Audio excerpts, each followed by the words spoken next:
Saudara-saudara yang terkasih dalam nama Tuhan Yesus Kristus, mari kita membuka Alkitab kita yang menjadi kebenaran firman Tuhan dalam pertemuan kita minggu ini, yaitu diambil dari Kejadian pasal 37, dimulai dari ayat ke-23 hingga ayat ke-30. Sebelum kita mendengarkan firman Tuhan, mari kita bersatu di dalam doa. Tuhan, kami ingin mendengarkan firman-Mu. Kiranya firman-Mu menjadi pelita dalam kehidupan kami. Terima kasih Tuhan. Amin. Saya akan membacakan untuk saudara-saudara semua yang ada di rumah. Demikian firman Tuhan. Baru saja Yusuf sampai kepada saudara-saudaranya, mereka pun menanggalkan jubah Yusuf, jubah maha indah yang dipakainya itu. Dan mereka membawa dia dan melemparkan dia ke dalam sumur. Sumur itu kosong, tidak berair. Kemudian duduklah mereka untuk makan. Ketika mereka mengangkat muka, kelihatanlah kepada mereka suatu kafilah orang Ismail datang dari Gilead dengan untanya yang membawa damar, balsam dan damar ladan, dalam perjalanannya mengangkut barang-barang itu ke Mesir. Lalu kata Yehuda kepada saudara-saudaranya itu, "Apakah untungnya kalau kita membunuh adik kita itu dan menyembunyikan darahnya?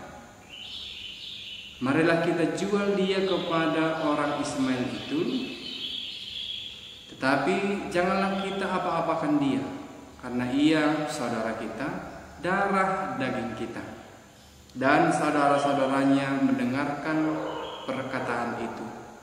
Ketika ada saudagar-saudagar Midian lewat, Yusuf diangkat ke atas dari dalam sumur itu, kemudian dijual kepada orang Ismail dengan harga 20 sikal perak. Lalu Yusuf dibawa mereka ke Mesir. Ketika Ruben kembali ke sumur itu, ternyata Yusuf tidak ada lagi di dalamnya. Lalu dikoyakkannyalah lah bajunya, dan kembalilah ia kepada saudara-saudaranya. Katanya, "Anak itu tidak ada lagi. Kemanakah aku ini?" Yang terkasih di dalam nama Tuhan Yesus Kristus, kehancuran manusia dan manusia itu tidak berharga bagi manusia itu sendiri diakibatkan oleh adanya dua faktor. Faktor yang pertama adalah faktor kecemburuan atau iri, dan faktor yang kedua adalah lebih cinta kepada uang dibandingkan mencintai manusia atau mencintai saudaranya sendiri. Hal inilah yang terjadi dalam khotbah kita pada hari ini, di mana cerita tentang Yusuf yang dijual oleh saudara-saudaranya, dan hingga pada saat ini juga tentunya sering kita dengar dan bahkan sering kita lihat bahwa ketika orang cemburu kepada orang lain atau kepada saudaranya sendiri, bahkan ketika orang lebih mencintai uang atau mencintai harta dibandingkan saudaranya sendiri, sering sangat terjadi dalam kehidupan ini. Bahkan pembunuhan kepada saudaranya sendiri, pembunuhan kepada orang tuanya sendiri karena tidak mendapatkan harta. Nah, hal itu disebabkan tadi karena adanya faktor kecemburuan atau iri. Yang kedua tadi karena lebih mencintai uang daripada saudara sendiri. Nah, dalam khotbah kita pada hari ini, di mana terjadi perencanaan antara saudara-saudara Yusuf.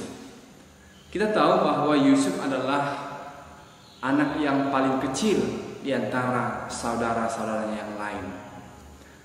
Dikatakan bahwa Yusuf pada saat itu masih berumur 15 tahun dan Yusuf memiliki pekerjaan untuk menggembalakan domba-domba orang tuanya, domba-domba ayahnya. Dalam perjalanan Yusuf ketika menggembalakan domba-dombanya, dan ternyata banyak orang yang kagum kepada Yusuf itu sendiri, dan bahkan ayahnya sendiri membuat Yusuf seperti anak yang paling disayangi. Dan ketika Yusuf tadi meminta untuk dibuatkan jubah yang bagus, maka orang tuanya juga membuatkan jubah yang maha mewah kepada Yusuf. Nah, kemudian dari kehidupan Yusuf juga dia pernah bermimpi bahwa dia pernah merasakan, atau dalam mimpinya itu tampak sedang mengikat berkas-berkas gandum. Lalu bangkitlah berkasku dan tegak berdiri. Kemudian datanglah berkas-berkas kamu sekalian mengelilingi dan sujud menyembah kepada berkasku. Itulah mimpi yang bisa kita lihat dalam Kejadian 37 ayat 7. Itulah dia katakan kepada saudara-saudaranya. Nah, ternyata hal itu menimbulkan iri hati terhadap saudara-saudaranya. Maka timbullah kecemburuan. Karena apa? Karena mereka atau saudara-saudaranya menganggap bahwa Yusuf itu tidak pantas untuk disembah, tidak pantas untuk menjadi raja. Kenapa anak yang paling kecil bisa dibuat seperti yang paling mewah di antara saudara-saudaranya yang lain? Dan kemudian ketika saudara-saudaranya tadi berencana untuk membunuh Yusuf, kita tahu bahwa Ruben yang menjadi abangnya si Yusuf memiliki rencana yang baik. Ketika saudara-saudaranya tadi mengatakan mari kita bunuh, tetapi Ruben mengatakan mari kita lempar dia ke dalam sumur. Nah, artinya Ruben di sini memiliki rencana yang baik, di mana ketika Yusuf dilemparkan ke dalam sumur, maka ketika saudara-saudaranya balik ke rumah, kembali ke rumah, maka Ruben sendiri akan datang untuk menolong si Yusuf kembali. Itulah rencana baik yang timbul di dalam diri Ruben. Ternyata saudara-saudara yang terkasih dalam nama Tuhan Yesus Kristus, rencana baik yang direncanakan oleh Ruben, ternyata rencana Tuhan jauh lebih baik daripada rencana Ruben itu sendiri. Di mana Ruben tadi ingin menyelamatkan adiknya, ternyata rencana Tuhan lebih baik. Nah, maka saudara-saudara yang terkasih, apa yang terjadi kepada saudara-saudara Yusuf itu dipengaruhi oleh dua faktor yang saya sebutkan tadi. Yang pertama adalah faktor kecemburuan atau iri. Yusuf ayahnya Yusuf sangat sayang kepada Yusuf. Itu sebabnya ketika Yusuf meminta dibuatkan jubah maha mewah, maka dibuatkan oleh ayahnya sendiri. Dan itu juga menimbulkan kecemburuan kepada saudara-saudaranya. Nah, kemudian faktor kecemburuan itu juga lah yang mendorong saudara-saudaranya tadi untuk membunuh si Yusuf itu sendiri. Nah, kemudian apa yang terjadi di dalam kehidupan atau di dalam diri saudara-saudara Yusuf itu dikarenakan juga karena adanya faktor yang kedua tadi, yaitu faktor cinta uang. Awalnya mereka ingin membunuh Yusuf. Ketika Yusuf mati, sudah selesai. Tetapi ketika Ruben tadi memberi masukan agar dilempar ke sumur yang tidak ada airnya, ternyata hal itu juga tidak berpengaruh untuk saudara-saudaranya yang lain. Karena apa? Karena saudaranya yang lain tadi lebih mencintai uang daripada saudara-saudaranya, maka dikatakan dalam teks khotbah tadi bahwa mereka lebih memilih untuk mendapatkan uang dengan cara menjual saudaranya, yaitu Yusuf. Dikatakan dalam ayat 27, lalu kata Yehuda ayat 27, marilah kita jual dia ke orang Ismail, tapi jangan kita apa-apakan dia, karena dia saudara-saudara kita, darah daging kita. Dan saudara-saudaranya mendengarkan perkataan itu. Artinya dengan menjual Yusuf tadi kepada saudara-saudara Median yang lewat itu, maka mereka mendapatkan uang. Tetapi ketika mereka tadi membunuh Yusuf, mereka tidak akan mendapatkan uang. Nah, berarti hal itu timbul tadi karena lebih mencintai uang. Saudara-saudara yang terkasih dalam nama Tuhan Yesus Kristus, di zaman modern ini juga sering kita lihat, sering kita dengar lewat televisi, lewat dunia maya, bahkan kita melihat tetangga kita, satu kampung kita pernah juga saling membunuh, saling menghina karena adanya tadi dua faktor tadi. Yang pertama karena adanya faktor kecemburuan dan cinta uang. Saudara-saudara yang terkasih dalam nama Tuhan Yesus Kristus, peristiwa Yusuf dan saudara-saudaranya tadi mengingatkan kita bahwa yang pertama, rencana Tuhan ternyata jauh lebih baik daripada rencana manusia. Kita lihat tadi Ruben merencanakan, memang baik rencana Ruben, tetapi jauh lebih baik rencana Tuhan. Yang perlu kita sadari bahwa rencana Tuhan itu tidak seperti ketika kita memakan cabai. Ketika kita memakan langsung terasa pedasnya. Tetapi rencana Tuhan itu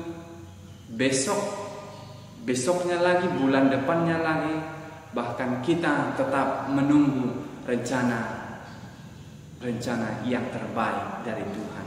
Waktu Tuhan adalah waktu yang terbaik. Kemudian yang kedua, di saat ini atau di masa sekarang ini mungkin kita memiliki rancangan pribadi. Mungkin keluarga kita memiliki rancangan yang baik untuk masa depan. Tetapi jangan pernah lupa untuk melibatkan Tuhan dalam rencana Anda. Karena apa? Dengan melibatkan Tuhan dalam rancangan Anda, maka Anda dimenangkan oleh Tuhan atas rancangan-rancangannya. Kemudian yang ketiga, apapun yang terjadi dalam hidupmu, apapun yang terjadi dalam kehidupan kita, biarkan Tuhan berkarya. Biarkan Tuhan berkarya dalam hidup kita. Agar apa? Agar hidup kita berbuah yang manis. Dan yang keempat, jangan biarkan iri, jangan biarkan cinta uang berada di dalam kehidupan kita. Jangan biarkan iri, jangan biarkan cinta uang menguasai hati dan pikiran kita. Karena apa? Ketika kita tadi cinta uang, memiliki iri hati, maka kita akan sama seperti saudara-saudara Yusuf. Akan tetapi kasihani, kuasailah hati, pikiran dengan kasih sayang, maka kasih sayang itu akan membuahkan buah yang manis bagi Anda sendiri, bagi saya sendiri, bagi kita semuanya. Yang kelima, jangan pernah jatuhkan harga dirimu, harga diri saudaramu, harga diri keluargamu sendiri karena adanya dua faktor tadi. faktor kecemburuan, dan faktor mencintai uang. Yang keenam adalah manusia itu berharga di mata Tuhan. Itulah sebabnya ia mau menjadi manusia. Karena apa? Dengan ia mau menjadi manusia, maka Tuhan ingin memanusiakan manusia. Oleh sebab itu, saudara-saudara yang terkasih dalam nama Tuhan Yesus Kristus, ketika ada harta gonogini saudara kita, ketika ada harta gonogini orang tua kita, jangan pernah taruh iri hati dalam hati pikiran kita, agar terjadi hubungan yang baik di antara saudara-saudara, agar terjadi hubungan yang baik di dalam keluarga kita. Tuhan memberkati kita untuk menjauhkan diri dari iri hati dan dari mencintai uang. Terima kasih Tuhan untuk berkat Tuhan melalui firman Tuhan yang boleh kami dengarkan, mengajari kami Tuhan dalam kehidupan kami, agar kami lebih mencintai manusia, lebih mencintai saudara kami, lebih mencintai orang tua kami daripada harta, daripada mencintai uang Tuhan. Karena seperti saudara-saudara Yusuf, ketika mereka lebih mencintai uang dan dalam kehidupan mereka dipenuhi atau dikuasai oleh iri, maka mereka ingin membunuh Yusuf sebagai saudara mereka. Tuhan ajari kami dalam kehidupan kami untuk tetap mengandalkan Tuhan dalam kehidupan kami, meskipun pada saat ini kami merasakan yang namanya perasaan yang sungguh menyakitkan hati dan pikiran kami. Kami yakin dan kami percaya ketika kami mengandalkan Tuhan, maka Tuhan akan memenangkan kami untuk mendapatkan sukacita yang luar biasa. Terima kasih Tuhan. Amin.